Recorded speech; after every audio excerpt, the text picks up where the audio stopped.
The woman I caught kissing my husband in his office wasn't just the mistress destroying my 43-year marriage. She was his daughter. My son's fiancée was his half-sister, and none of us knew.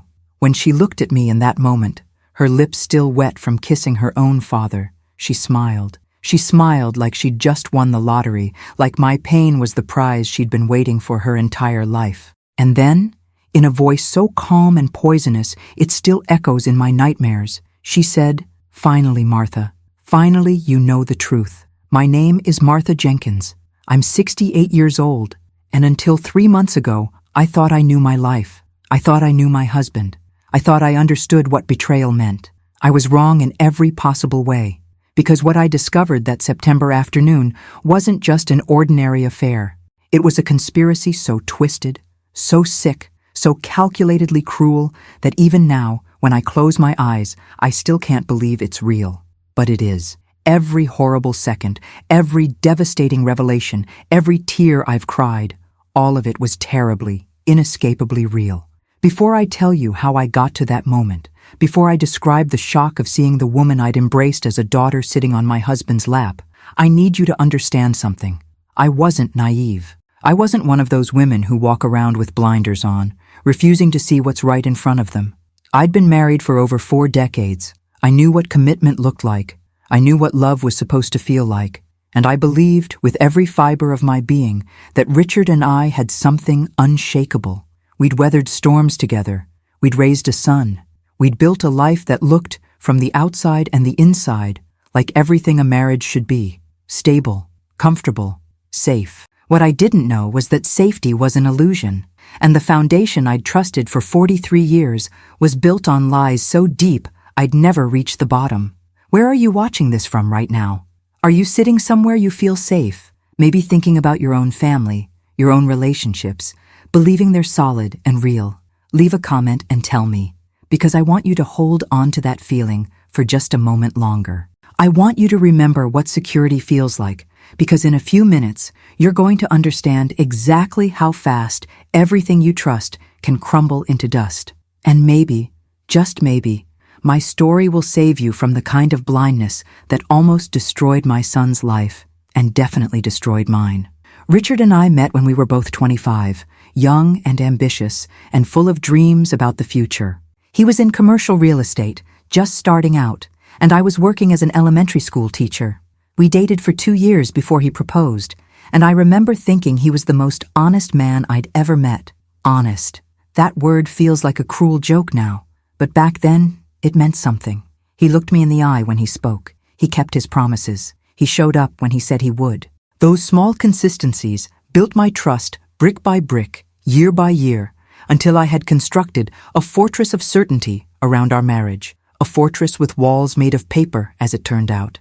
We had one son, David, who's 35 now and works as an architect downtown. He's everything we could have hoped for in a child. Kind, intelligent, thoughtful, maybe a little too serious sometimes, but with a good heart that sees the best in people. For years I worried he'd never settle down, that his perfectionism would keep him perpetually searching for something that didn't exist. And then, 18 months ago, he brought Sienna home for Sunday dinner, and I thought all my prayers had been answered. I thought my son had found his person.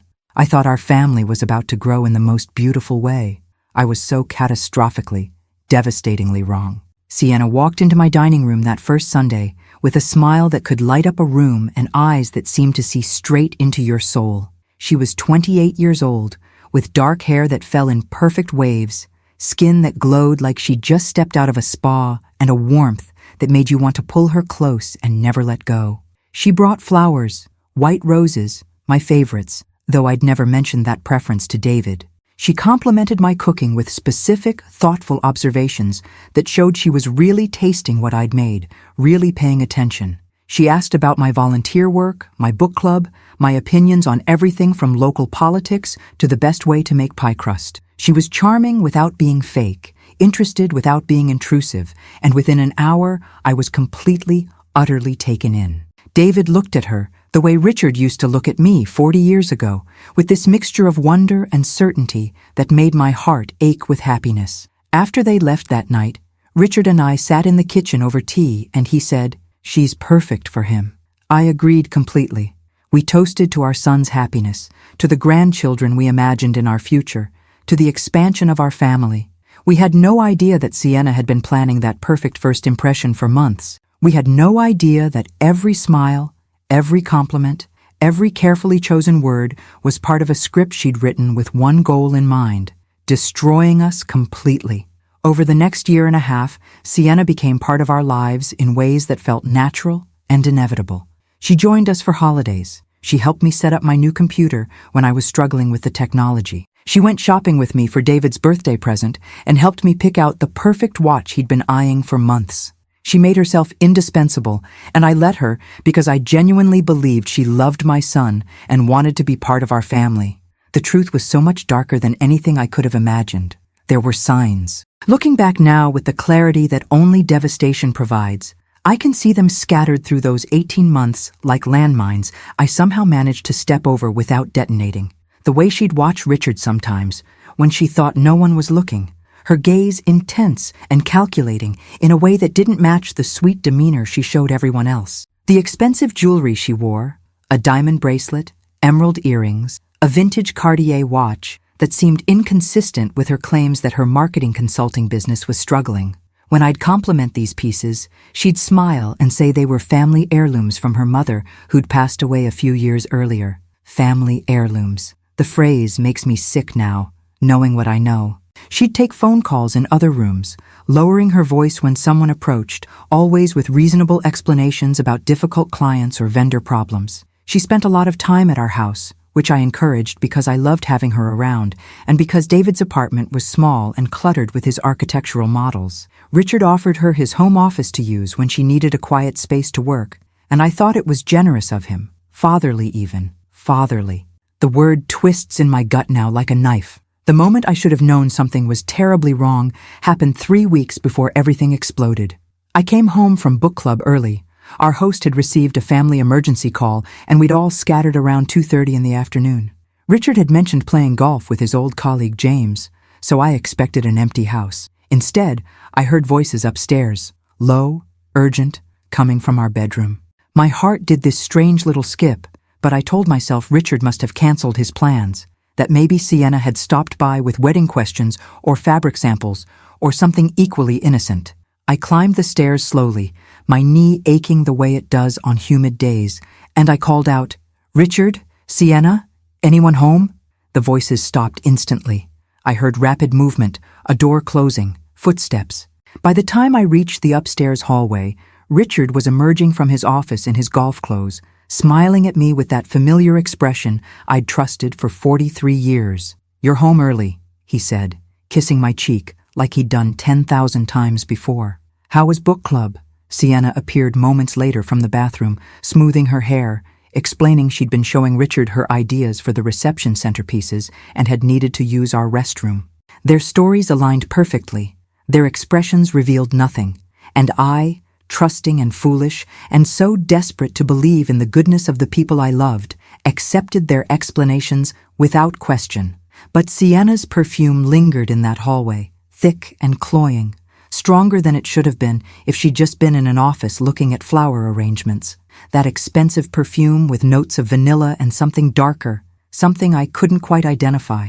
The smell haunted me for days afterward, tickling the edges of my consciousness, trying to tell me something my heart refused to hear. The engagement had happened last spring. David took Sienna to the botanical gardens, where Richard had proposed to me decades earlier, a detail that made me cry with sentiment when David told me. He called immediately after, his voice shaking with joy, and Richard and I celebrated with champagne while making plans for the wedding. Sienna hugged me so tight that day, whispering in my ear, "Thank you for raising such an incredible man, Martha. I promise I'll take care of him." I believed her. God help me. I believed every poisonous word that came out of her mouth. The wedding was set for November, just 2 months away from that terrible Tuesday. Sienna had been practically living at our house for weeks, finalizing details, addressing invitations in her elegant handwriting, selecting flowers and discussing menu options. She'd taken over our dining room with wedding magazines and fabric swatches, and instead of feeling invaded, I felt grateful to be included in the planning. She asked my opinion on everything, made me feel valued and needed and loved. Every moment was a performance, every smile was a lie, every hug was a knife sliding slowly between my ribs. September 27th, that Tuesday, the day that split my life into before and after. It was one of those perfect early fall days when summer's heat has finally broken and the air carries a hint of coolness that promises changing seasons. I'd spent the morning at my volunteer shift at the community center, organizing donations for our annual clothing drive. I came home around 2:30 feeling satisfied with a productive day, thinking about what to make for dinner since David and Sienna were coming over that evening to finalize some wedding details. The house was quiet when I walked in. Richard's car was in the garage, but I assumed he was in his office, probably reading or working on our investment portfolio like he did most afternoons. I decided to make tea and maybe start preparing something special for dinner. I filled the kettle, set it on the stove, and while waiting for the water to boil, I noticed Richard's reading glasses on the kitchen table. He'd been complaining about misplacing them that morning, searching frantically before I left for my volunteer shift. I knew he'd need them, so I picked them up to bring to his office. Such a small gesture, such an ordinary moment before absolute catastrophe. I walked through the living room toward his office at the far end of the first floor. The door was slightly ajar, open maybe an inch or two. As I got closer, I heard sounds that made me freeze in place. Breathing, movement, low voices that were definitely not the sound of one person working alone. My hand was already raised to knock, my mouth already forming Richard's name, when I heard her. Sienna's voice, breathy and soft and utterly unmistakable, saying something I couldn't quite make out, followed by a low laugh I'd heard 1,000 times at family dinners. Time fractures in moments like these. Your heart races while your body moves in slow motion as if you're walking underwater. I stood there paralyzed, my mind desperately trying to construct innocent explanations, even as something deep in my gut recognized the truth I didn't want to face. I should have knocked loudly. I should have called out. I should have walked away and pretended I'd never heard anything. Instead, I pushed that door open slowly, silently, moving with a stealth I didn't know I possessed, and I saw them. Richard was sitting in his leather desk chair, the one I'd given him for his birthday 5 years ago, and Sienna was on his lap, straddling him, her arms wrapped around his neck, her face buried against his shoulder. They were kissing with an intensity that spoke of practice, of familiarity, of something that had happened many times before. His hands were tangled in her hair, her fingers clutching his shirt, pulling him closer. They moved together with the ease of people who had done this so many times they no longer had to think about it. This wasn't a mistake. This wasn't a moment of weakness. This was routine. This was comfortable. This was a relationship. The sound that came out of me must have been audible because Sienna's head snapped up and her eyes locked with mine across the room. For one infinite second, we stared at each other, and what I saw in her face wasn't shame. It wasn't guilt. It wasn't fear or regret or any of the emotions you'd expect from someone caught in such a horrific act. It was satisfaction, cold, calculated satisfaction. She held my gaze deliberately, almost challenging me, while slowly extracting herself from Richard's lap. She took her time. She wanted me to see everything. She wanted me to understand that this was intentional, that she was in control, that my pain was exactly what she'd been working toward. Richard hadn't noticed me yet. His eyes were closed, his face flushed, completely lost in whatever sick fantasy he'd been living. When he finally opened his eyes and followed Sienna's stare to where I stood frozen in the doorway, the color drained from his face so quickly I thought he might actually faint. His mouth opened and closed like a fish drowning in air, no sound coming out, just this horrible silence that stretched between us like a chasm. Martha. When he finally spoke, my name cracked in his throat. Just that one word, loaded with 43 years of lies. He stood up so fast, his chair rolled backward and slammed into the bookshelf behind him with a thud that seemed absurdly loud. Books tumbled to the floor. Neither of us looked at them. I wanted to scream. I wanted to collapse. I wanted to rewind time and choose to stay at the community center, to never come home, to preserve my ignorance just a little bit longer. But instead, I heard myself speaking in a voice that didn't sound like mine at all, flat and cold and distant, like I was reporting facts for a police report. How long? Those 2 words. That's all I could manage. That's all my shattered mind could formulate into coherent speech. How long had my husband been sleeping with our son's fiancée? How long had I been living in a house of lies? How long had they been laughing at me behind my back while I planned a wedding and dreamed about grandchildren? Sienna stood up slowly, smoothing her dress with deliberate movements, and the look on her face sent ice through my veins. She wasn't afraid. She wasn't apologetic. She was almost amused, like this was entertainment. Like my devastation was a show she'd been waiting to watch. How long? She repeated, tilting her head as if considering the question carefully. Well, Martha, that depends on what you're really asking. Richard was talking, words tumbling over each other in a desperate waterfall of explanations and denials that I couldn't process. My ears were ringing. My vision was narrowing to a tunnel that held only Sienna's face, beautiful and terrible and utterly without remorse. She took a step toward me, and I instinctively stepped back into the hallway. My body recognized danger even when my mind was still trying to catch up. Don't, Richard said sharply to Sienna, his voice carrying a warning that told me they had history, that they'd had conversations, that this relationship had depth and complexity I was only beginning to understand. Don't make this worse, Sienna laughed, and the sound was like breaking glass. Worse? Richard, it can't get worse. She knows. Finally, after all this time, she knows. She turned to me, and her smile was the cruelest thing I'd ever seen. Beautiful lips curved into an expression of pure malice. Did you really think I was here for David? Sweet, brilliant, completely clueless David, who has absolutely no idea that his loving father has been having an affair with his fiancée for over a year? The walls were tilting. The floor was moving beneath my feet. I reached out blindly for something to steady myself and found only empty air.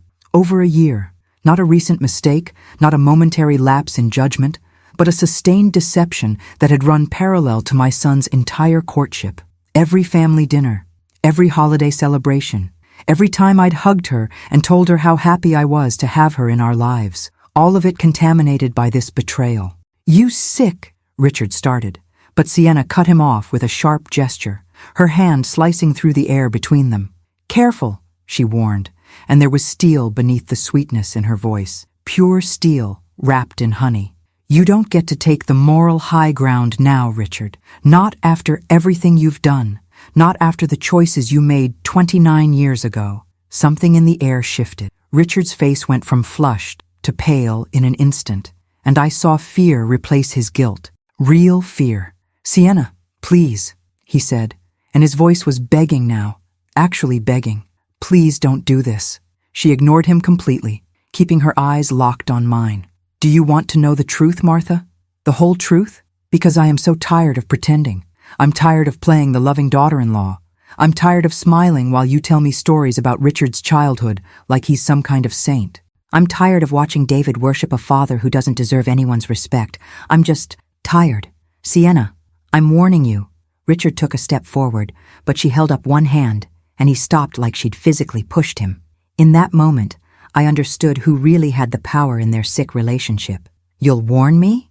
Sienna laughed again, high and brittle. You'll warn me about what, exactly? About the truth? About consequences? You should have thought about consequences 30 years ago when you got my mother pregnant and then abandoned both of us like we were trash you could just throw away. The words hung in the air, and at first they didn't make sense. My brain couldn't process them. They were just sounds, syllables arranged in an order that my mind refused to accept. Pregnant, mother, 30 years ago. The math wasn't adding up because the math couldn't add up. Because if it added up then? What? The word came out as barely a whisper. Sienna's smile widened, and I saw genuine pleasure in her eyes now. This was what she'd been waiting for. This was the moment she'd choreographed in her mind probably 1,000 times. I didn't come into David's life by accident, Martha. I didn't fall in love with him and randomly join your perfect little family. I planned every moment, every smile, every laugh, every tender gesture. I studied you all like a scientist studying insects under a microscope. And do you want to know why? I couldn't speak. I couldn't move. I couldn't even breathe properly. The kettle was starting to whistle in the kitchen, a distant scream that matched the one building in my throat. Sienna took another step closer, close enough now that I could smell that perfume again. Vanilla and flowers and something rotten underneath. Because Richard Jenkins is my father. He had an affair with my mother 29 years ago, got her pregnant, paid her to keep quiet, and walked away from both of us without ever looking back. You've been married to a man who abandoned his own daughter, a man who pretended I didn't exist so he could maintain his respectable life while my mother struggled to raise me alone on whatever hush money he sent every month. No, no. The word was screaming in my head, but I couldn't make my mouth form it. This couldn't be true. We'd been married for 43 years. 29 years ago, we were in our early 40s, established and happy and building our life. But even as I tried to deny it, memories were surfacing. That year when I'd had surgery. Nothing serious, just something routine that required weeks of recovery. Richard had traveled more than usual for work. He'd been distant sometimes, distracted, and I thought it was just stress from his job. I'd thought, "You're lying," I whispered.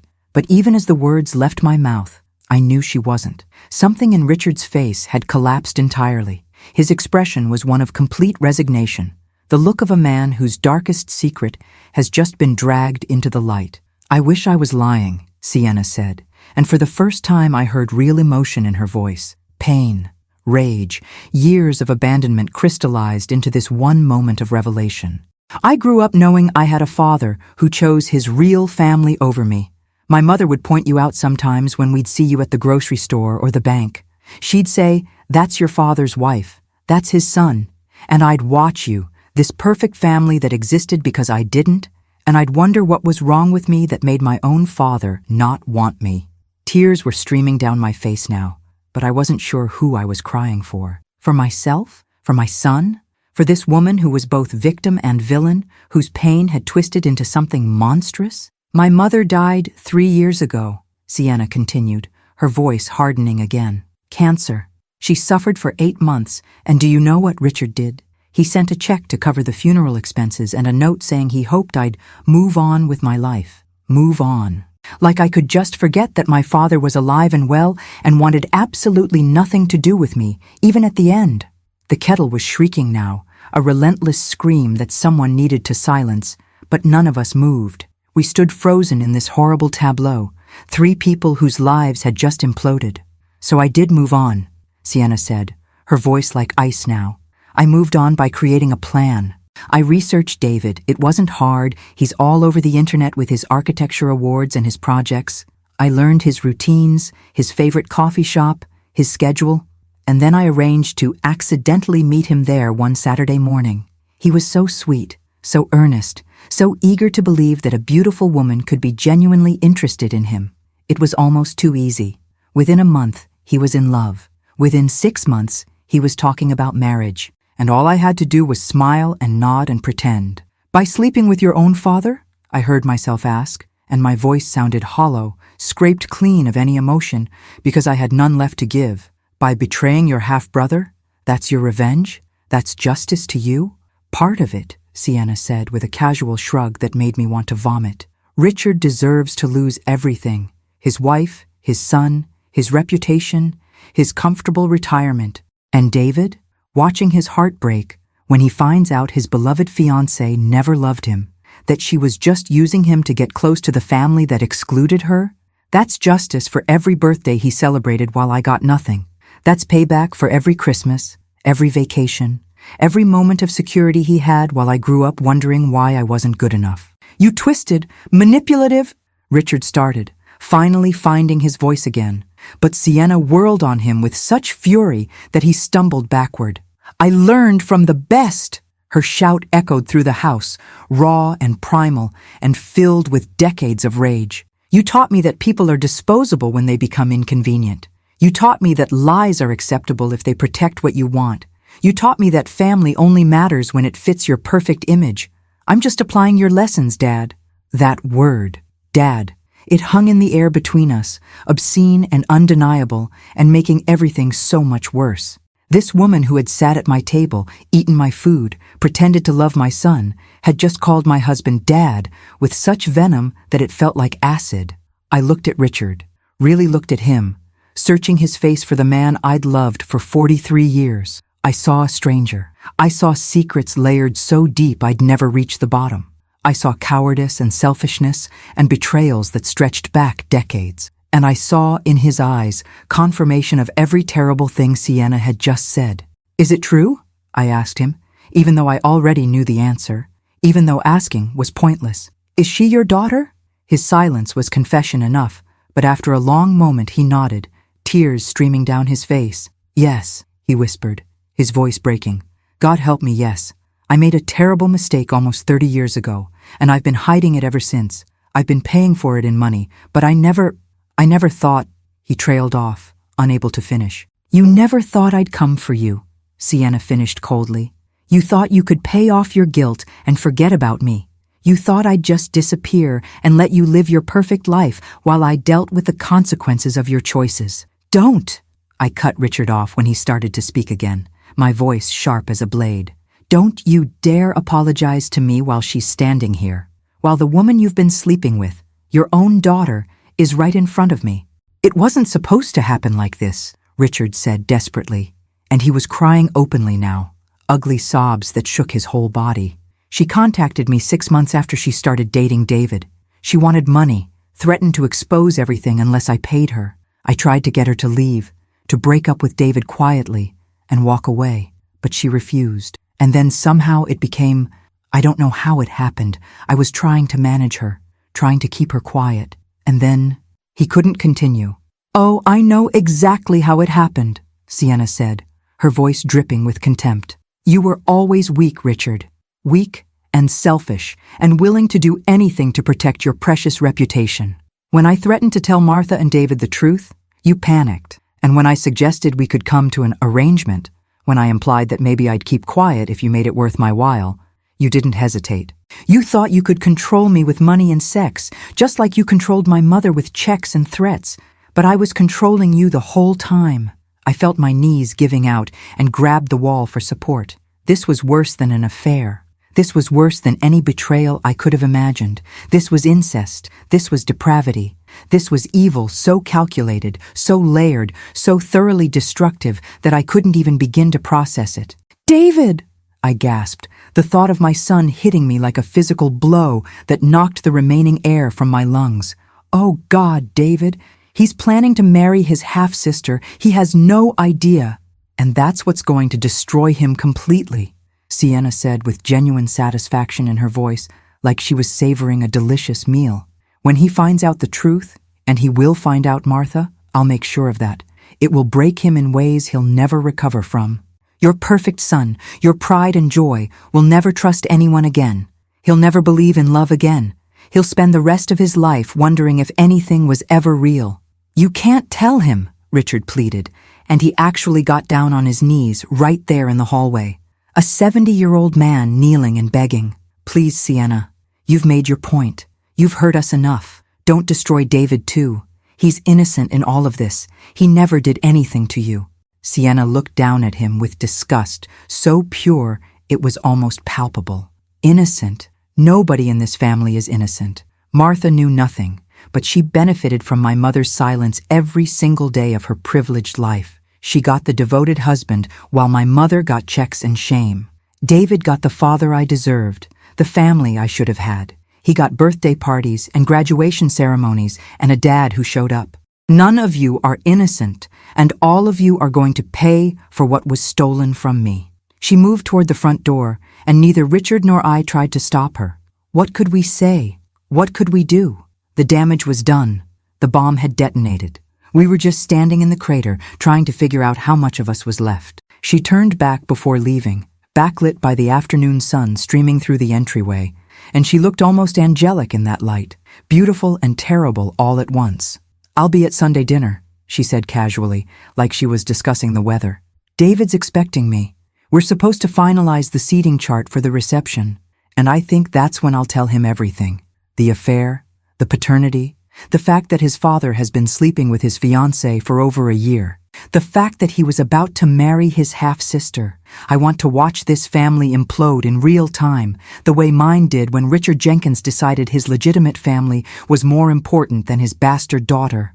The door closed behind her with a soft click that sounded like a gunshot. I stood in the hallway. Richard was still on his knees in his office doorway. Between us, stretched 43 years of marriage that had just been revealed as a complete fiction. The kettle was still screaming. Someone needed to turn off that goddamn kettle.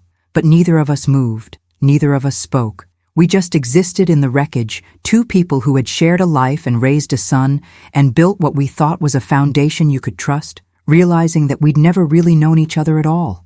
And somewhere in the chaos of my disintegrating world, one thought crystallized with perfect, terrible clarity. Sunday was in 5 days. I had 5 days to figure out how to save my son from a truth that was going to destroy him. 5 days to decide if I should tell him first or let Sienna have her moment of vengeance. 5 days to untangle a web of lies so complex I didn't even know where to begin pulling threads. The kettle finally ran out of steam, its scream fading into silence. In that silence, I heard Richard sobbing in his office, but I didn't go to him. I didn't comfort him. I walked to the kitchen on legs that barely held me, turned off the stove, and stared at the tea bags I'd set out just minutes earlier when my biggest concern was what to serve for dinner. Everything had changed. Nothing would ever be the same. And the worst part, the part that made me want to scream until my voice gave out entirely, was knowing that I was only beginning to understand how deep this betrayal went. Sienna had revealed her identity and her revenge plan, but something in her eyes, some glint of satisfaction that went beyond what she'd already told us, suggested there were more secrets waiting to surface, more bombs waiting to drop, more ways to destroy what little remained of my family. Sunday was coming. 5 days, 120 hours, 7,200 minutes, until the truth would detonate in front of my son's face. And I had no idea, absolutely no idea, how any of us would survive what was coming. I didn't sleep that night. How could I? Every time I closed my eyes, I saw them together. Sienna on Richard's lap, that smile when she looked at me, the casual cruelty in her voice when she told me she'd been planning this destruction for 18 months. I lay in the guest bedroom. I couldn't bear to be in the bed I'd shared with Richard for 43 years, staring at the ceiling while my mind raced through decades of memories, trying to figure out which parts were real and which were lies. The problem was, I couldn't tell anymore. Every happy moment, every tender word, every promise we'd made to each other was now contaminated by the truth of what he'd done, what he'd been hiding, what he'd let happen. Richard tried to talk to me that first night. He stood outside the guest room door for over an hour, alternating between silence and desperate pleas. "Martha, please, let me explain. Let me tell you everything. I know I don't deserve it, but please, just listen to me." I didn't answer. I didn't move from where I sat on the edge of the bed, fully dressed, staring at my hands and wondering how they'd become the hands of a 68-year-old woman who knew nothing about her own life. Eventually he gave up, and I heard his footsteps retreating down the hallway, heard our bedroom door close, heard the sound of his own crying through the walls. Good. Let him cry. Let him suffer. It was nothing compared to what was coming. By 3 a.m, the shock had worn off enough for rage to settle in. Pure, white-hot rage that made my whole body shake. I'd given this man 43 years. I'd supported his career, raised his son, built a home, sacrificed my own ambitions to be the perfect wife and mother. And he'd repaid me by fathering a child with another woman, hiding that child's existence for nearly 3 decades. And then, and this was the part that made bile rise in my throat, sleeping with that daughter when she came back into his life. What kind of man does that? What kind of monster had I been married to all this time? But the rage couldn't last, because underneath it was something worse. Terror. Absolute, paralyzing terror for my son, David, who'd been planning a wedding.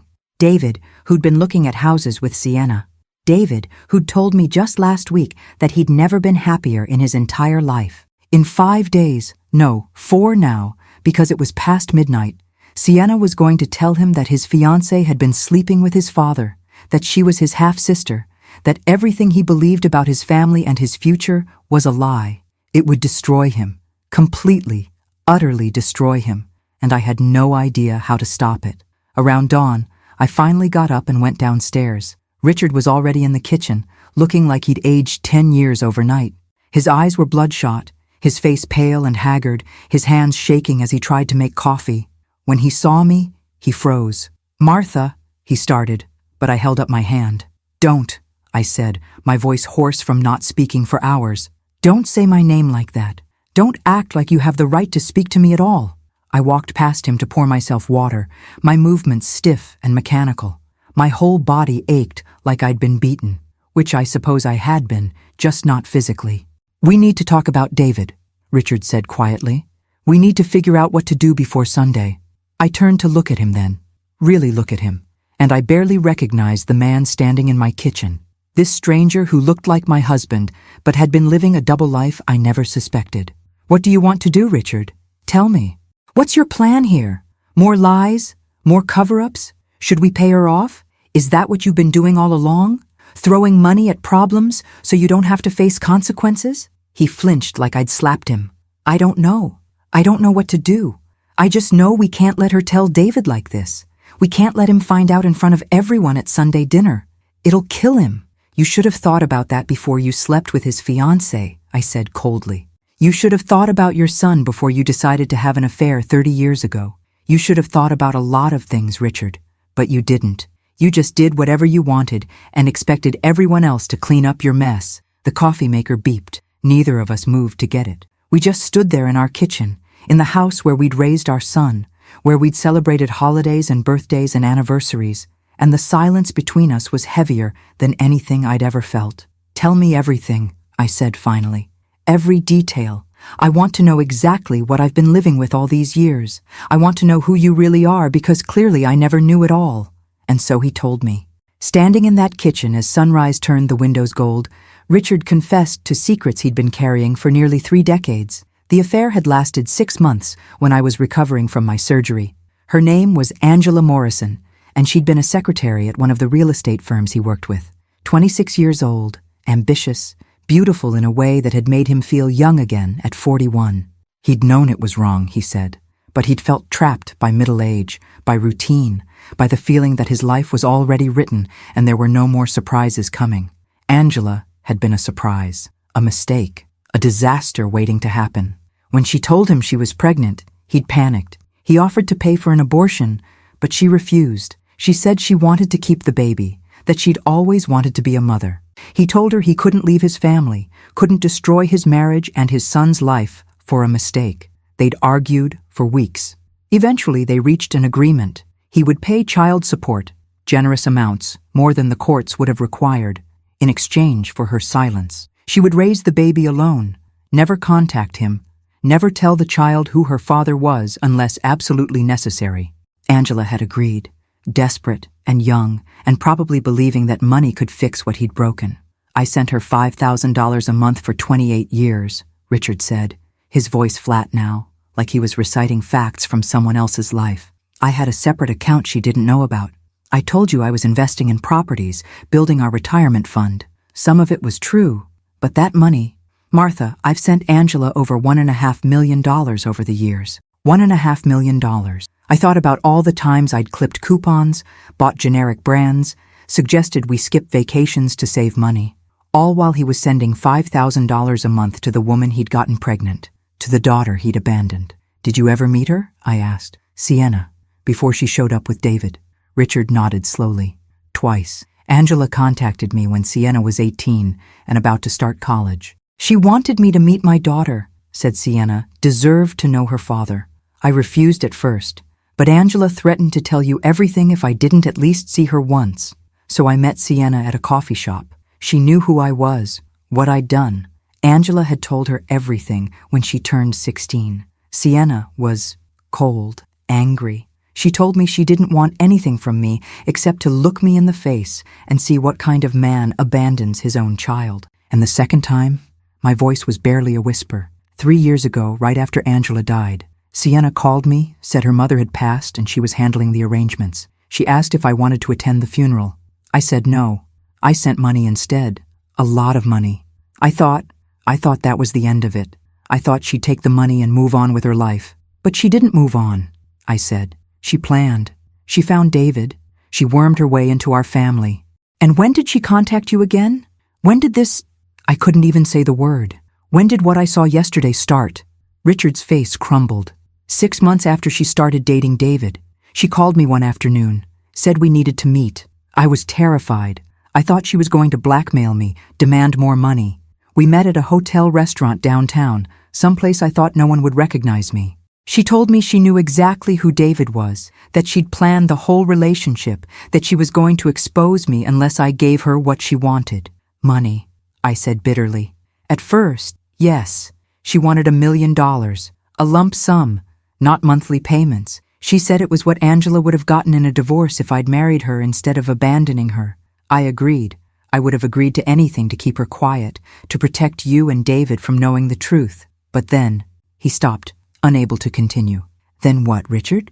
What made you think sleeping with your own daughter was an acceptable solution to your problems? She seduced me, he said, and I actually laughed at the pathetic attempt to deflect responsibility. I'm serious, Martha. I gave her the money, and then she started showing up here when you were out. She'd dress provocatively, touch me when she talked, make comments about how attractive I was for my age. I told her to stop. I told her I'd made enough mistakes, but she said she could make my life very easy or very difficult. She said if I cooperated, she'd keep quiet and eventually leave David and disappear.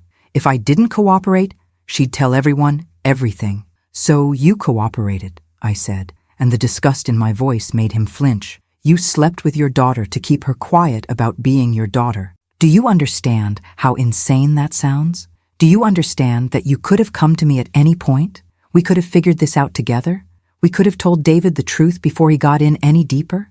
But instead, you made it infinitely worse by adding incest to your list of crimes? I know, Richard whispered. God, Martha, I know. I've known the whole time how wrong it was, how sick it was, but I was trapped. Every time I tried to end it, she'd threaten to expose everything. Every time I thought about telling you or David, I'd think about what it would do to our family. And so I just kept making the wrong choices, over and over, thinking somehow I could manage the situation, contain the damage. I was wrong. I was so wrong about everything.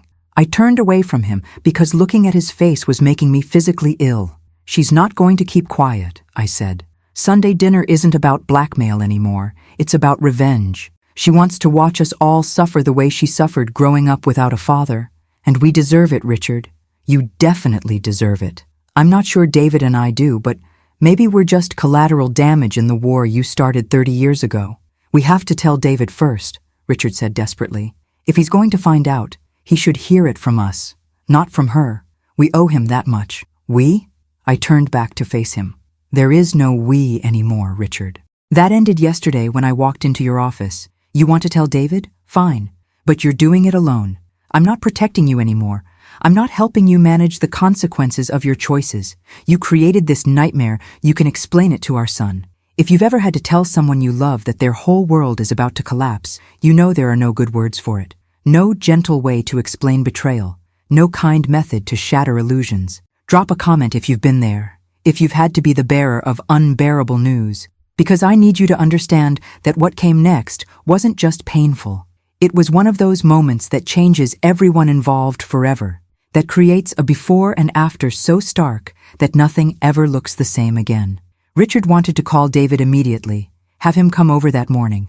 I refused. I told Richard that if he was going to destroy our son's life, he was going to do it face to face, properly, not in a panicked rush to get ahead of Sienna's timeline. We would call David, ask him to come to dinner Thursday night, 3 days before Sienna's planned revelation, and tell him everything then. It would give us a day to prepare what to say. It would give David a few days to process before he had to face Sienna. It wasn't much, but it was something. Those 3 days were the longest of my life. I moved my things into the guest bedroom permanently. I couldn't eat, could barely sleep, kept running through different scenarios of how the conversation would go. How do you tell your son that his father has another daughter, that his fiancée is his half-sister, that the last year and a half of his life has been a lie? There's no script for that, no guidelines, just an impossible task that was going to shatter him. Richard tried to talk to me several times over those 3 days, but I couldn't be in the same room with him for more than a few minutes without feeling like I was going to scream or break something or both. He destroyed everything, our marriage, our family, our son's future. And for what? For an affair 3 decades ago? For keeping secrets instead of facing hard truths? For being so weak and selfish that he'd rather commit incest than risk his reputation? On Wednesday afternoon, while Richard was out presumably preparing himself for the conversation we'd be having the next evening. I went into his office. I'd avoided it since that terrible Tuesday, couldn't stand to look at the room where I'd seen them together. But I needed to know more. I needed to understand the full scope of what had been happening in my own house while I lived in ignorant bliss. His computer was unlocked, careless, but Richard had never been good with technology. I opened his email and started searching. It didn't take long to find what I was looking for. Emails to and from Sienna going back 10 months. The early ones were brief and businesslike, discussions about money transfers and meeting times. But as the months progressed, they became different, more personal, more intimate. I read them with growing horror, my stomach churning as I saw my husband, the man I'd trusted for 43 years, writing things to his daughter that no father should ever write to anyone, let alone his own child. There were photos too. I almost didn't open them, but some self-destructive part of me needed to see, needed to understand exactly what had been going on. They were explicit, undeniable, time-stamped to days when I'd been at my volunteer work, at book club, visiting friends. All those afternoons I'd thought Richard was home alone reading or working.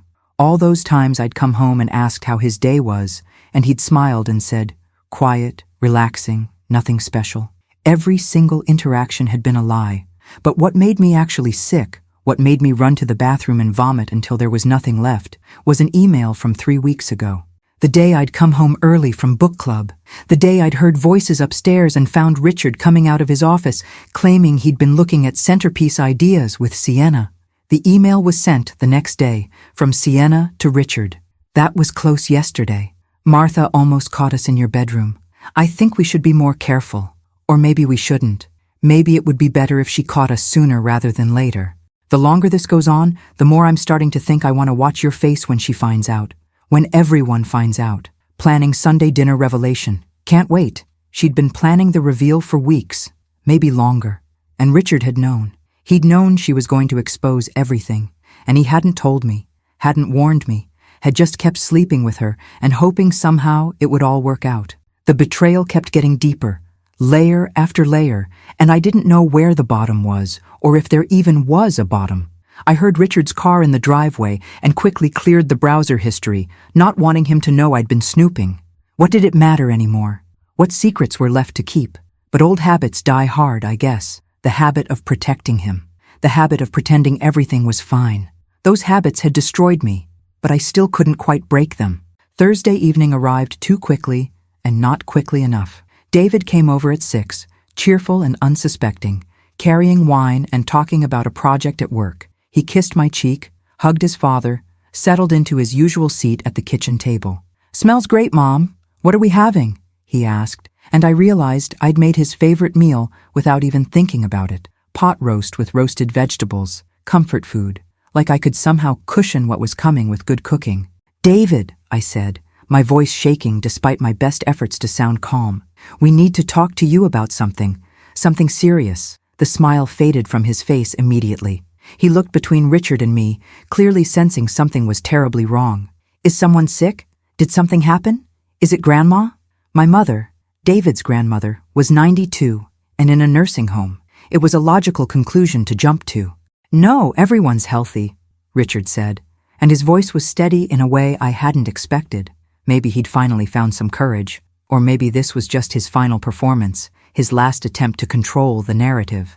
"But we need to tell you something about Sienna, about your relationship with her." David's expression shifted from concern to confusion. "What about Sienna? Is she okay? Did something happen to her?"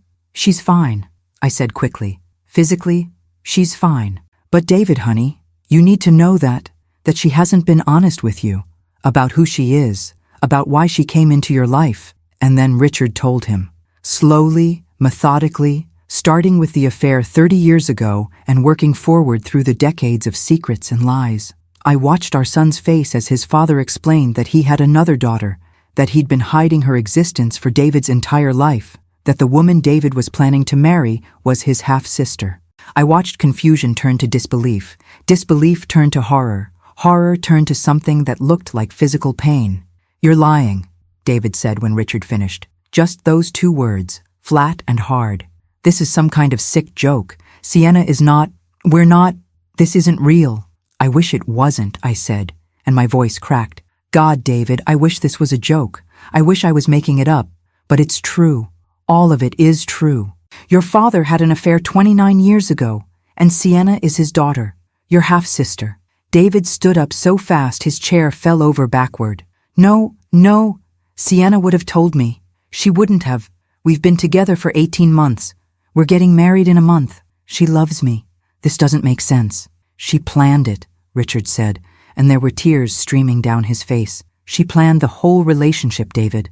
She wanted revenge for being abandoned, so she found you, made you fall in love with her, worked her way into our family. I'm so sorry, son. I'm so desperately sorry. Sorry? David's voice rose to a shout. You're sorry? You had another child? You hid her existence from me my entire life, and she's been playing me like a fool for a year and a half, and you're sorry? He started pacing, running his hands through his hair, breathing hard like he was having a panic attack. I moved toward him, but he held up a hand. Don't touch me. Don't comfort me. I need to think. We stood there in silence while David processed. I could see his mind working, see him running through memories, looking for signs he'd missed. Finally, he stopped pacing and looked at Richard with an expression of pure devastation. Is there more? Is there anything else you need to tell me? Because I swear to God, Dad, if I find out later that you left something out, I will never forgive you. I will never speak to you again as long as I live. Richard's face went even paler. I knew what he was thinking. Should he tell David about the affair with Sienna? About the incest? Would knowing that make it better or worse? I made the decision for him. Your father has been sleeping with her, I said, my voice cutting through the kitchen like a knife. For over a year, Sienna has been having an affair with Richard while engaged to you. The sound that came out of David was inhuman, a roar of rage and pain mixed together. He grabbed his wine glass and threw it against the wall, where it shattered into thousands of pieces. Then he turned to Richard with such fury in his eyes that I actually stepped between them, afraid of what might happen. You slept with my fiancée, David said, his voice low and dangerous now. You slept with your own daughter. You let me plan a future with a woman you were having sex with. You let me talk about children, about growing old together, about building a life, while you were fucking her. David! Richard started, but David cut him off. I don't want to hear your voice. I don't want to hear your excuses or your apologies or your explanations. I want you to know that you're dead to me. As of this moment, I don't have a father. You're a stranger who happens to share some DNA with me, and that's all you'll ever be again. He turned to me, and his face softened slightly. Mom, did you know? Any of it? No, I said, tears streaming down my face now. I found out Tuesday. I walked in on them. I had no idea about any of this before then, baby. I swear to you, if I'd known, I would have told you immediately. I would have protected you. David nodded, seeming to believe me. I need to go. I don't know what I need, but I can't be here right now. Wait, Richard said desperately. David, please, we need to figure out what to do. Sienna is planning to tell you all this at Sunday dinner. She wants to humiliate us, hurt us even more than she already has. We need to decide how to handle this together. There is no together anymore, David said coldly, echoing the words I'd said to Richard 3 days earlier. You destroyed that. As for Sienna, I'll handle her myself. Don't call me, don't text me, don't try to fix this because you can't. Some things can't be fixed, Dad. Some betrayals are unforgivable. He walked out, just left his coat and his briefcase, and walked out into the cold October evening. I ran after him, caught him as he reached his car. David, please, let me help you through this. Let me be there for you. He looked at me with eyes so full of pain I could barely stand to meet them. How, Mom? How are you going to help me? My fiancée is my sister. I've been intimate with my sister. I was going to marry her, have children with her. Do you understand how fucked up that is? Do you understand that I'll never trust my own judgment again? That I'll never believe in love again? That every relationship I have for the rest of my life will be poisoned by wondering if I'm being played? I know, I whispered. I know, baby. But we'll get through this. Somehow we'll find a way through. Will we? He opened his car door. Because I don't see how. I don't see how any of us come back from this. He drove away, and I stood in the driveway watching his taillights disappear, feeling like I'd just watched my son die. Not literally, but the David who'd walked into our house 2 hours ago, happy, optimistic, in love, that David was gone forever. In his place was someone broken and cynical and hurt in ways that might never heal. When I went back inside, Richard was still standing in the kitchen, surrounded by broken glass and the ruins of the dinner I'd cooked. "He'll come around," Richard said quietly. "Give him time. He'll forgive us eventually." "He'll never forgive you," I said flatly. "And I won't either. You need to leave, Richard. Pack a bag and get out of this house. I don't care where you go. A hotel, your office, hell for all I care. But you can't stay here. Martha, please, get out!" I screamed, and the force of it surprised both of us. "Get out of my house. Get out of my sight. You've destroyed everything. Our marriage, our son, his future. And you stand there talking about him forgiving you eventually like any of this is forgivable. It's not. What you did is unforgivable. You're a monster, Richard. A coward and a monster, and I hate you. I hate you." He left, packed a bag while I sat at the kitchen table shaking with rage and grief, and then he walked out the front door without another word. I heard his car start, heard it pull out of the driveway, and then I was alone in the house where I'd raised my son and built my life and believed in things that turned out to be lies. I don't know how long I sat there. Could have been minutes, could have been hours. Time had stopped meaning anything. But eventually my phone rang, jerking me back to reality. I looked at the screen, expecting David or maybe Richard calling to grovel some more. It was Sienna. My hand shook as I answered. "What do you want?" "Hello, Martha." Her voice was sweet as poison. "I heard you had a family meeting tonight. David's been calling and texting me, very upset, saying we need to talk. I assume you told him?" "Yes," I said, my voice cold. "We told him everything. Your plan didn't work, Sienna. You don't get your big dramatic revelation at Sunday dinner. It's over." She laughed, that horrible brittle sound I'd heard in the hallway 4 days ago. "Oh, Martha, you really don't understand, do you? This isn't over. This is just beginning. You think telling David early somehow protects him? You think getting ahead of my timeline changes anything? You're still thinking like this is about when information gets revealed. That's not what this is about at all." A cold feeling settled in my stomach. "What are you talking about?" "There are things you still don't know," Sienna said, and I could hear the smile in her voice. "Secrets Richard is still keeping. Details he left out of whatever confession he gave tonight. And I know all of them, Martha. Every dirty little detail. So Sunday dinner is still happening, and I'm still going to show up, because there's more to this story, and I think everyone deserves to know the whole truth, don't you?" "What secrets?" My voice was barely a whisper. "What else could there possibly be?" "Come to Sunday dinner and find out," Sienna said. "Bring David if he's speaking to you. Bring Richard if he's brave enough. Or don't come at all. But either way, I'll be there, and the truth will come out. All of it. Every last horrible detail. Sleep well, Martha. If you can." She hung up, and I sat there staring at my phone, trying to understand what she meant. What secrets could Richard possibly have left? What could be worse than what we already knew? But even as I asked myself these questions, I knew the answer. There was always something worse. There was always another layer of betrayal waiting to be uncovered. And Sienna, who'd been planning this revenge for years, who'd studied us like specimens under a microscope, she knew things we didn't. She had ammunition we hadn't even considered. Sunday was in 3 days. Sienna was coming. She had more secrets to reveal. And whatever Richard had left out of his confession, whatever details he'd been too cowardly to share, she was going to expose it all. Not just to me and David, but to everyone. Because she'd said Sunday dinner, and we always had guests at Sunday dinner. Friends, neighbors, sometimes colleagues. She was planning to destroy us, not just privately, but publicly. Completely. Irrevocably. I tried calling David. He didn't answer. I tried texting. No response. I called Richard at whatever hotel he'd checked into. "What did you leave out?" I demanded when he picked up. "What else haven't you told us?" "Nothing," he said, but his voice shook. "I told you everything, Martha. I swear." "You're lying. Sienna just called. She says there's more. She says there are secrets you're still keeping.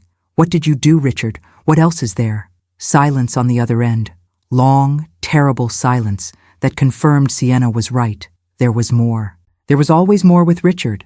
Lies upon lies upon lies, and I was only seeing the surface. "Tell me," I said, my voice deadly calm now. "Tell me right now, or I swear to God I'll make sure you lose everything. The house, our savings, your reputation, everything. Tell me what she knows." "I can't," Richard whispered. "Martha, please. Some things are better left buried." "There is nothing left to bury," I shouted. "She's going to tell everyone anyway. She's been planning this. Whatever you're hiding, it's coming out Sunday whether you want it to or not. So tell me now, and at least give me time to prepare, time to protect David, time to figure out how to survive what's coming." But he wouldn't tell me. Just kept saying he couldn't, that it was too much, that if I knew, I'd never be able to look at him again. As if I could look at him now. As if anything could be worse than what I already knew. I hung up on him and sat alone in my dark kitchen, surrounded by the ruins of the life I'd built, waiting for Sunday, waiting for whatever final destruction Sienna had planned, waiting for the other shoe to drop, knowing when it did, it would crush whatever was left of my family into dust. And somewhere in the darkness, I heard a sound that made my blood run cold, a car pulling into my driveway, footsteps on my porch, a key turning in my lock, a key that shouldn't exist because we'd only ever made 2 copies, one for me, one for Richard. The door opened, and Sienna walked into my house like she owned it, holding up a key that gleamed in the moonlight, streaming through my windows. "Hello, Martha," she said with that terrible smile. "I think it's time you and I had a real conversation. Just the two of us, woman to woman, daughter-in-law to mother-in-law. Or should I say, sister-in-law to sister-in-law? It's all so confusing, isn't it? These family relationships you never knew you had."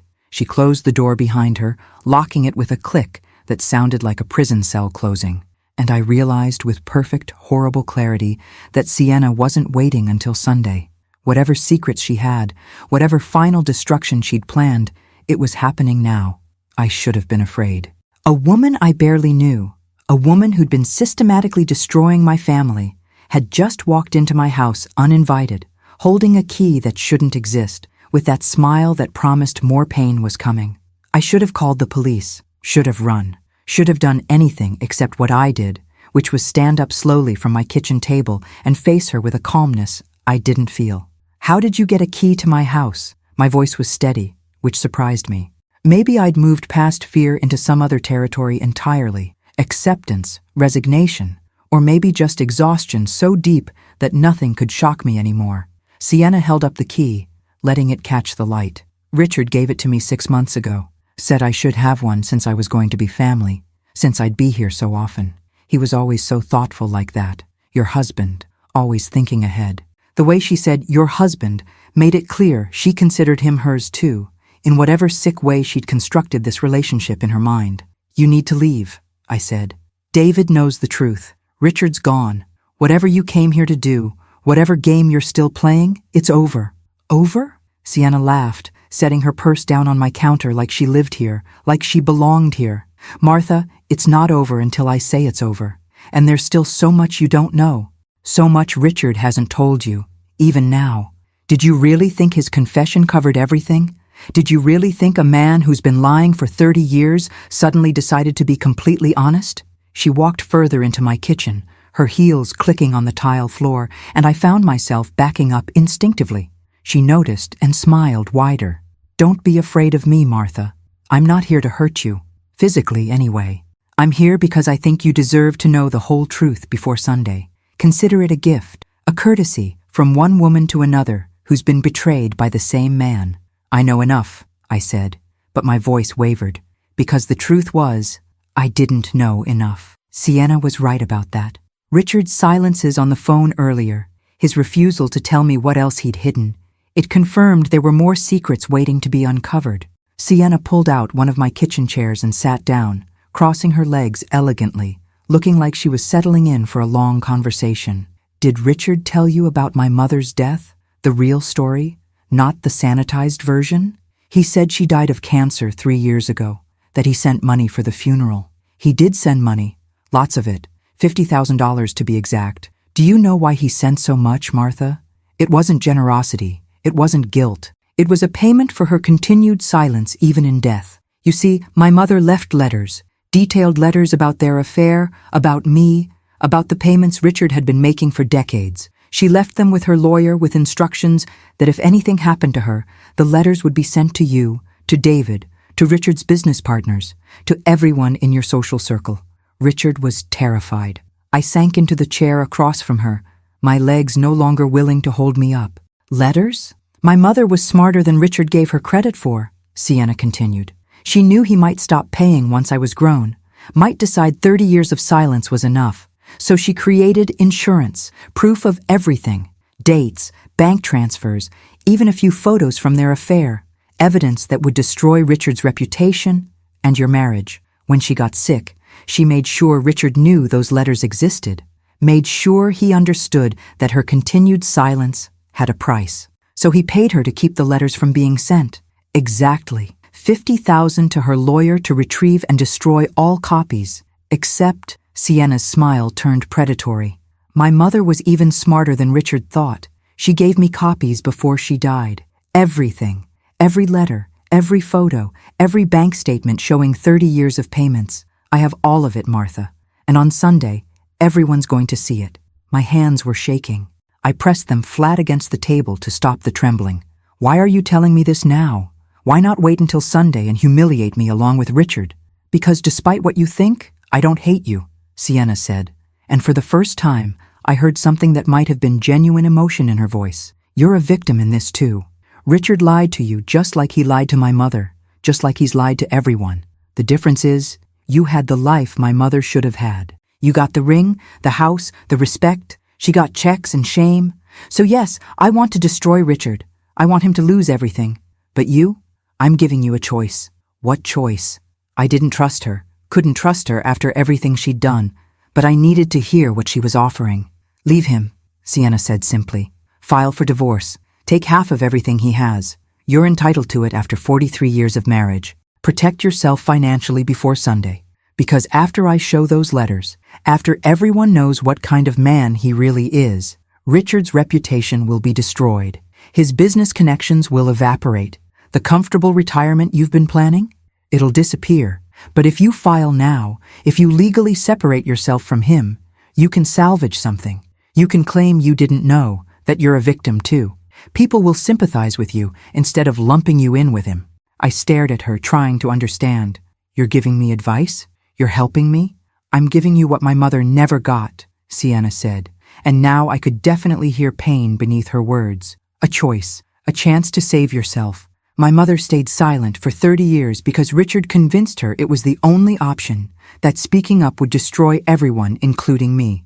She spent her whole life protecting him while he moved on with his perfect family. I won't let you make the same mistake. You have a chance to walk away, to start over. Take it. And David? My voice cracked on my son's name. What happens to him in all this? Sienna's expression hardened. David gets the truth. David gets to know exactly who his father is. That's more than I ever got, Martha. I spent my childhood wondering why I wasn't good enough for my father to acknowledge. David's pain is temporary. He'll recover. He'll move on. He's young and successful, and once he gets past the shock, he'll build a new life. But he deserves to know the truth, and I'm going to make sure he gets it. By destroying him, I said bitterly. By making him relive this trauma in front of other people on Sunday. That's not about truth, Sienna. That's about revenge. You're right, Sienna agreed, not even bothering to deny it. It is about revenge. It's about making Richard suffer the way my mother suffered. It's about public humiliation to match the private shame he forced on us for 30 years. And yes, David will be collateral damage, but that's on Richard, not me. I didn't create this situation. I'm just exposing it. I wanted to argue with her, to tell her she was wrong, that hurting innocent people didn't balance some cosmic scale of justice. But looking at her face, seeing the pain and rage that had been festering for decades, I understood that nothing I said would change her mind. She'd been planning this too long, had invested too much emotional energy into her revenge to back down now. Is there anything I can say to make you stop? I asked quietly. Anything I can offer you that would make you leave David alone? Sienna stood up, smoothing her dress. No, but I meant what I said about giving you a choice. File for divorce tomorrow. Protect yourself. Let Richard face the consequences of his actions alone instead of dragging you down with him. That's the best I can offer. She walked toward the door, then paused and turned back. There's one more thing you should know. Something Richard definitely didn't tell you tonight. Something that might change how you think about all of this. My stomach dropped. More secrets. Always more secrets. What? I'm not his only other child, Sienna said, and the words hit me like a physical blow. My mother wasn't his only affair. There's another woman, another family. Or there was, until Richard paid them off too. A son, Martha. David has a brother he's never met. Somewhere out there is a boy who's probably around 25 now, who has no idea who his father is because Richard bought that silence too. The room was spinning. I gripped the edge of the table, trying to anchor myself to something solid as my entire world tilted sideways. You're lying. I wish I was, Sienna said, and she actually sounded sincere. I found out about him when I was going through my mother's papers after she died. She'd done her own research over the years, keeping track of Richard's life, making sure he hadn't moved on completely without consequences. She found evidence of another affair, another child, more payments. I don't know all the details. I don't know where they are or what their names are, but they exist, Martha. Richard has been paying multiple women to keep his secrets for decades. Your husband isn't just a man who made one mistake 30 years ago. He's a serial cheater who's been systematically hiding entire families from you. Get out, I whispered. Get out of my house. Sienna nodded, like she'd expected this reaction. Think about what I said. File for divorce. Protect yourself. And if you want to know more about Richard's other son, his other family, ask him. Demand the whole truth this time. Don't let him keep controlling the narrative. She left finally, closing the door softly behind her. I heard her car start, heard it pull away, and then I was alone again in the dark kitchen with revelations I couldn't process, stacking up like bodies after a massacre. Another child, another family, more lies spanning more decades. How many times had Richard done this? How many affairs? How many secret children?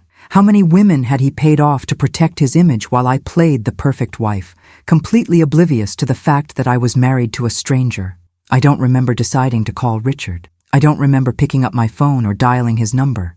But suddenly I was listening to it ring, and then his voice, cautious and fearful, answered. Martha, tell me about your son, I said, my voice eerily calm. Your other son. The one who's around 25 years old, the one you've been hiding along with Sienna. Tell me about all the other families you've been supporting while I clipped coupons and bought generic brands and suggested we skip vacations to save money. The silence on the other end was all the confirmation I needed. He didn't even try to deny it. How many, Richard? How many affairs? How many children? How many women have you paid off over the years? 2, he finally said, his voice barely audible. 2 affairs. 2 children besides David, Sienna and a boy named Marcus. His mother's name was Jennifer. It was a brief thing, only a few months, around the same time as Angela. I was going through something. I don't know what was wrong with me. Midlife crisis, maybe. Fear of getting older. I'm not making excuses. There are no excuses. But yes, there's another child. I've been sending Jennifer money for 26 years, $3,000 a month. Marcus doesn't know I'm his father. Jennifer agreed to tell him I was just a boyfriend who moved away before he was born. $3,000 a month, I repeated numbly. For 26 years, that's another $900,000, added to the $1.5 million you sent Angela, added to the $1 million you gave Sienna. You've spent over $3 million hiding your affairs from me. We could have retired 10 years ago. We could have traveled the world. We could have helped David buy a house. But instead, you were maintaining your secret families while I worried about every expense and tried to be responsible with our money. I know, Richard said, and he was crying again. I know. I'm sorry. I'm so sorry, Martha. I don't know how to fix this. I don't know how to make it right. You can't fix it, I said. And you can't make it right. There is no right anymore. There's just wreckage. 43 years of wreckage disguised as a marriage. What are you going to do? He asked. And I could hear the fear in his voice. Not fear for me or David or any of the people he'd hurt. Fear for himself. Fear of consequences finally catching up with him. I'm going to talk to a lawyer tomorrow, I said. I'm going to file for divorce. I'm going to take half of everything you have left after your secret families have bled you dry for decades. And then I'm going to Sunday dinner, and I'm going to watch Sienna show everyone exactly who you are. And I'm going to survive it, Richard. Somehow, I'm going to survive what you've done. But you? I don't think you will. I hung up before he could respond. Then I called David, knowing he wouldn't answer, but needing to leave him a message anyway. David, it's Mom. I know you're not ready to talk yet, and I understand, but I need you to know that I just found out there's more to your father's story. Things he didn't tell us tonight. Another affair. Another child. Your father has a son named Marcus who's about 25 years old. You have a brother you never knew about. I'm telling you this because Sienna is going to expose everything on Sunday, and I want you to be prepared. I want you to hear it from me first, not from her. I love you, baby. No matter what happens, no matter how bad this gets, I love you and we're going to get through this. Call me when you're ready. I don't know if he listened to the message. I don't know if he deleted it without playing it. I just knew I'd done what I could to warn him, to prepare him for the next wave of devastation that was coming. The next day, Friday, I went to see a divorce attorney, a woman named Patricia Chen, who came highly recommended and had 30 years of experience with high-conflict divorces. I told her everything. She sat across from me in her elegant office and listened without judgment as I described 43 years of marriage unraveling in the space of a week. When I finished, she leaned back in her chair and looked at me with a mixture of sympathy and professional assessment. Mrs. Jenkins, I'm going to be very direct with you. Your husband has been committing systematic fraud. He's been hiding significant financial assets and expenditures from you for decades. In a community property state, that money belonged to both of you. What he did was theft. You're entitled to far more than half of what remains in your marital assets. You're entitled to compensation for the money he stole from your shared resources to maintain his affairs and his secret children. How much are we talking about? I asked, realizing I didn't even know our full financial situation. Richard had always handled the investments, the savings, the retirement accounts. I'd trusted him completely. Patricia pulled out a calculator and started running numbers. Based on what you've told me, he spent approximately $3.5 million on affairs and secret children over the past 30 years. If we can prove those expenditures came from marital assets, which it sounds like they did, you could be entitled to half of that amount, in addition to half of your remaining community property.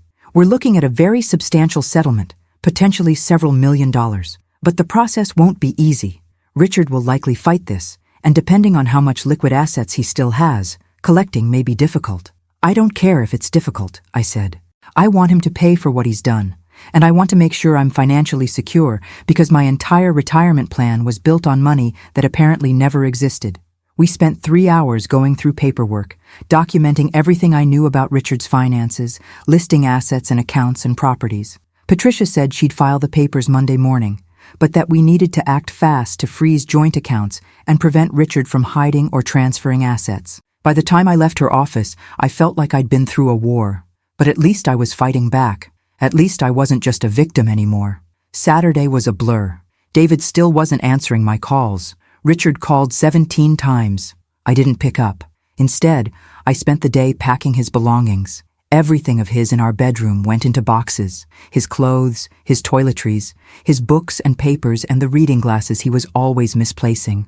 I worked mechanically, not thinking about what I was doing, just moving through the motions of dismantling 43 years of shared life. My friends started calling. Grace first, asking if I was okay, because she'd heard from someone who'd heard from someone that there were problems in my marriage. I told her a simplified version. Affair, divorce, painful, but necessary. I couldn't bring myself to tell her the whole truth. Not yet. Not until after Sunday, when everyone would know anyway. That night, unable to sleep again, I found myself in David's old bedroom. I hadn't been in there in months. He'd moved out years ago, but I'd kept the room mostly as he'd left it. Trophies from high school architecture competitions, posters of buildings he admired, photographs of our family at various ages, all of us smiling and looking happy. Looking at those photos now felt like looking at strangers. That woman in the pictures, standing next to her husband and son, thought she knew her life. She thought she was safe and loved and part of something real. She had no idea she was living a fiction, a carefully constructed illusion that would eventually crumble into dust. I took down one photograph, David at his college graduation, standing between Richard and me. He looked so proud, so full of potential, so certain that the world made sense and that his parents had prepared him for it. That David was gone now. The man David had become this week was someone else entirely. Someone who'd learned that nothing is certain, that the people you trust most can betray you in ways you never imagined, that love and family are fragile constructs that can be destroyed in an instant. Sunday morning arrived with the inevitability of an execution. I dressed carefully, choosing a simple black dress that felt appropriate for a funeral, because that's what today was, really. The funeral of my family as I'd known it, the death of illusions, and the birth of terrible truths. David called around 10. His voice was hoarse, like he'd been crying or screaming or both. "Mom, I got your message. About Marcus. About Dad's other son. I'm so sorry, baby," I said, tears already streaming down my face at just the sound of his voice. "I'm so sorry you had to find out this way." "I called Dad," David said. "Last night. I demanded he tell me everything. Everything he's been hiding. He confirmed it all. The affairs, the children, the money. Mom, he's been lying to us our entire lives. Every conversation we've ever had, every holiday, every moment of supposed family happiness. It was all based on lies." "I know," I whispered. "I know. I found Marcus," David said, and my heart stopped. "I found him on social media. He's a teacher, lives in Sacramento. He has Dad's eyes, Mom." I looked at his pictures and it was like looking at a younger version of Dad.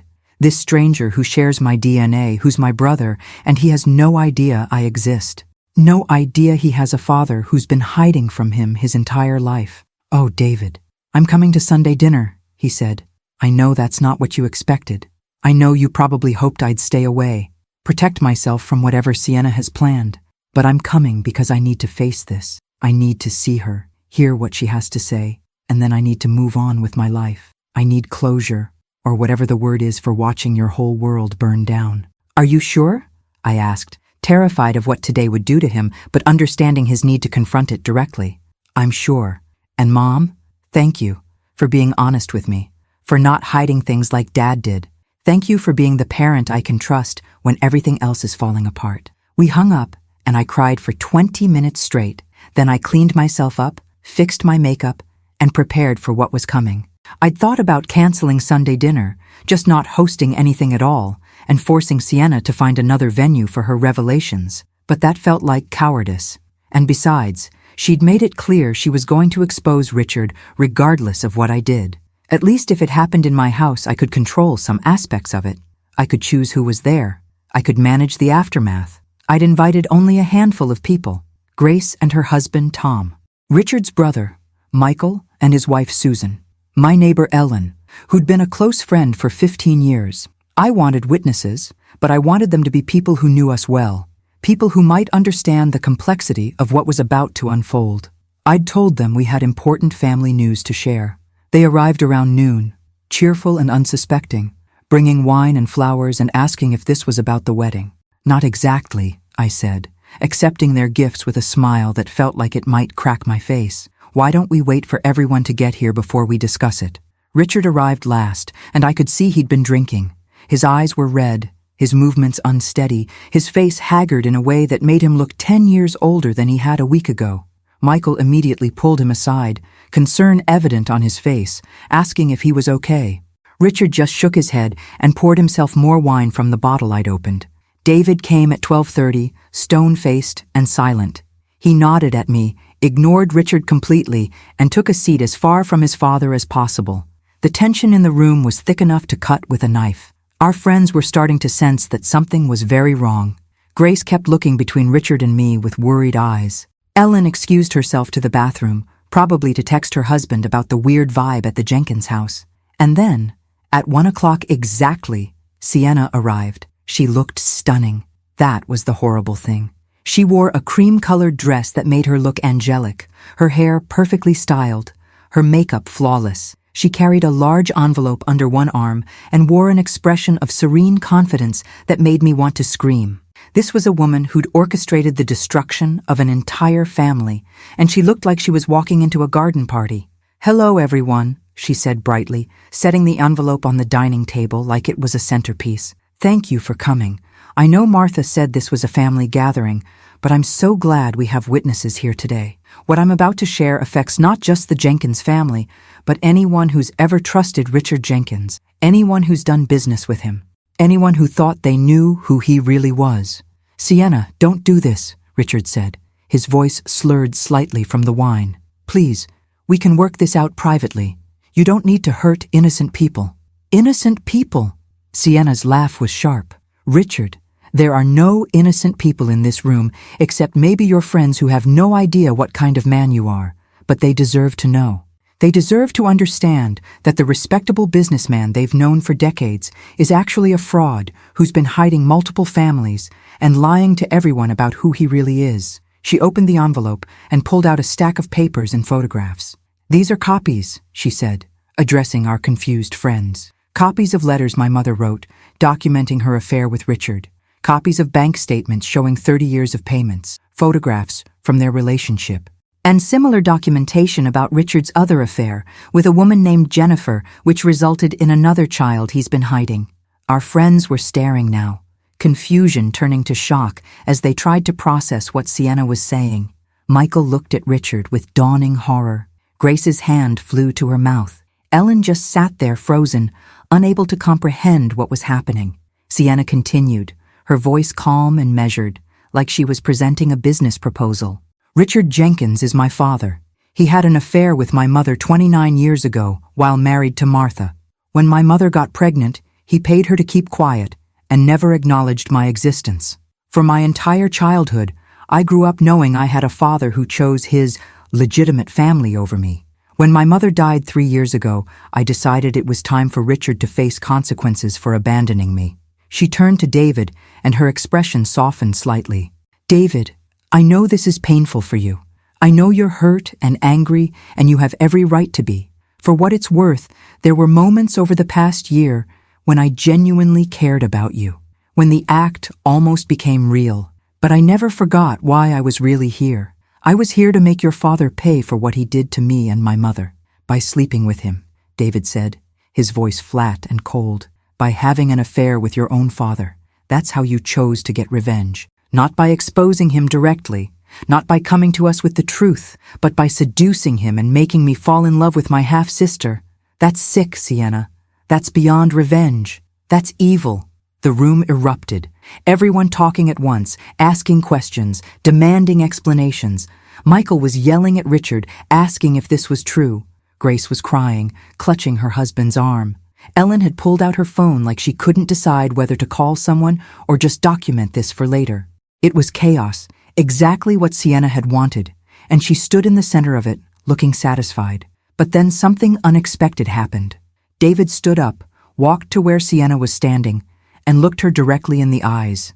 "You win," he said simply. "You destroyed my father. You destroyed my family. You made your point. But you know what? You also destroyed yourself. Because now everyone knows what you did. Everyone knows you're capable of manipulation and cruelty and incest. You wanted revenge, and you got it, but at the cost of your own humanity. Was it worth it, Sienna? Was destroying us worth becoming a monster yourself?" For the first time, I saw Sienna's composure crack. Her eyes filled with tears, and her hands shook as she clutched the papers. "You don't understand," she said. "You don't know what it's like to grow up unwanted, to know your father chose another child over you, to watch from the outside while someone else got the life that should have been yours." "You're right," David said quietly. "I don't understand that. I grew up loved and wanted and secure, and now I understand that security was built on lies and my father's moral bankruptcy. But you know what I do understand? I understand that hurt people, and you're so hurt, so damaged by what was done to you, that you couldn't see any other path except destruction. I feel sorry for you, Sienna, not because of what you did to me. I'll get over that eventually. But because you let your pain turn you into the same kind of person who hurt you in the first place." He turned to Richard then, and the look on his face was one of complete disgust. "As for you, Dad, or should I call you Richard now since you've made it clear family means nothing to you? I hope you're satisfied with the life you built.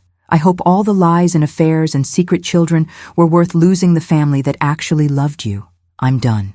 I'm walking away from all of this. From you, from Sienna, from this whole toxic situation. I'm going to find Marcus, introduce myself to the brother I never knew I had, and maybe we can build something real together. Something that's not based on lies." He walked out. Just like he'd walked out of our house 4 days ago, he walked out of this nightmare, and I'd never been more proud of my son. He was choosing to survive. choosing to find a way forward instead of drowning in the past. The party, if you could call it that, dissolved quickly after David left. Our friends made awkward excuses and fled, probably to immediately call everyone they knew and spread the news about the Jenkins family scandal. Richard sat at the table with his head in his hands, sobbing openly, his life crumbling around him. Sienna gathered her papers and left without another word, her revenge complete, looking somehow smaller and sadder than when she'd arrived, despite getting everything she wanted. And I stood in my dining room, surrounded by the ruins of Sunday dinner and 43 years of marriage, and realized I was free.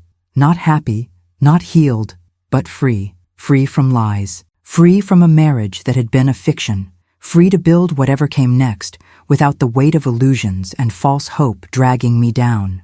If this story has touched something in you, if you've been through betrayal or are facing your own impossible situation, I want you to know something. Subscribe if you want to hear more stories like this, stories about survival and truth, and finding your way through darkness, because the journey doesn't end here.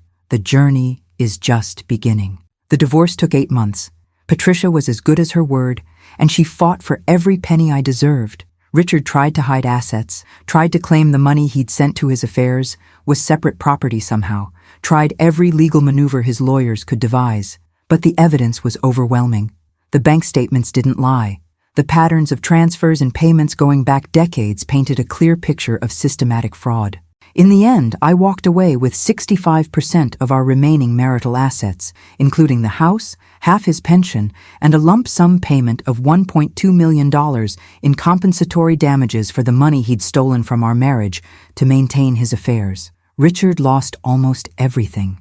His business reputation was destroyed after Sienna made good on her threat to share those letters with his professional network. Former colleagues and clients distanced themselves, not wanting to be associated with a man who'd been systematically lying for decades. He had to sell his share in several real estate partnerships at a loss. Last I heard, he's living in a small apartment downtown, working as a consultant for a fraction of what he used to earn, and paying significant portions of his reduced income to both Angela and Jennifer, because those agreements never ended.